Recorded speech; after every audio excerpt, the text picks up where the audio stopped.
ఇంకా ఈ ఆంధ్రప్రదేశ్ రాష్ట్రంలో సార్ రేపు నుంచి ఇల్లు ఉన్న వాళ్ళందరూ కూడా ఈ ల్యాండ్ టైటిలింగ్ ఆఫీసర్ దగ్గరికి సెక్షన్ 64 చెప్తారండి.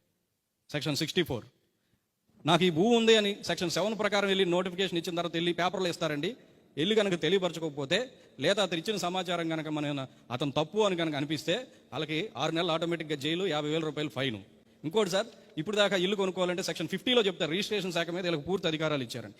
ఎనీ ట్రాన్సాక్షన్, సోము కృష్ణమూర్తి గారికి నా ఇల్లు కొనుక్కున్నారు సార్, నేను అమ్మానంటే ఇప్పుడు ఆయన చట్టబద్ధంగా సంపాదించిన దమ్ముతోటే డబ్బులు తీసుకొచ్చి నాకు ఇచ్చారు, వెళ్ళిపోయాను సార్. ఇప్పుడు దాకా ఇప్పుడు జరుగుతుంది. కానీ ఇప్పుడు అట్లా కాదు సార్. ఈ ల్యాండ్ టైటిలింగ్ యాక్ట్ వచ్చిన తర్వాత సెక్షన్ 50 ప్రకారం అయ్యా నేను నామాల కోటేశ్వర దగ్గర ఇల్లు కొనుక్కున్నానని సోము కృష్ణమూర్తి గారు వెళ్ళి ల్యాండ్ టైటిలింగ్ ఆఫీసర్ని సాటిస్ఫై చేసుకొని సర్టిఫికేట్ తెచ్చుకోవాలి. అయ్యా నా ఇల్లు నేను అమ్ముకున్నానండి అని నేను కూడా ల్యాండ్ టైటిలింగ్ ఆఫీసర్ దగ్గరికి వెళ్ళి మళ్ళీ సర్టిఫికేట్ పోనీ అంతటితో తెచ్చుకుందాం, రిజిస్టర్ ఆఫీస్ దగ్గర ఖర్చులు అవుతుంది. కానీ అతను మేము ఇద్దరు ఎవరు నచ్చకపోయినా, స్టాంప్ డ్యూటీ నచ్చకపోయినా ఆయన ఏం చెప్తారంటే కరెక్ట్ కాదు, ఇది నేను ఒప్పుకోను, మీరు వెళ్ళి కోర్టు కాడ పోయి ల్యాండ్ టైటిలింగ్ ఆఫీసర్ దగ్గర తేల్చుకోండి అని మళ్ళీ పంపిస్తాడు. ఇక్కడ నుంచి ఆంధ్రప్రదేశ్ రాష్ట్రంలో ఏ పేదవాడు చిన్న భూమి, సెంటు భూమి తనఖా పెట్టుకోవాలన్నా, బ్యాంకులో పెట్టుకోవాలన్నా, అమ్ముకోవాలన్నా, దాన ధర్మం ఎక్కడ ఏం చేయాలన్నా ల్యాండ్ టైటిలింగ్ ఆఫీసర్ అనుమతిస్తే తప్ప జరగదు.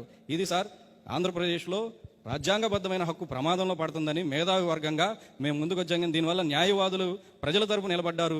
మీరు మా తరపున నిలబడాలని కోరుకుంటున్నాను తప్ప మీరు మొట్టమొదటిసారిగా మా తరపున నిలబడ్డారు. ఈ అవకాశం ఇచ్చినందుకు ధన్యవాదాలు.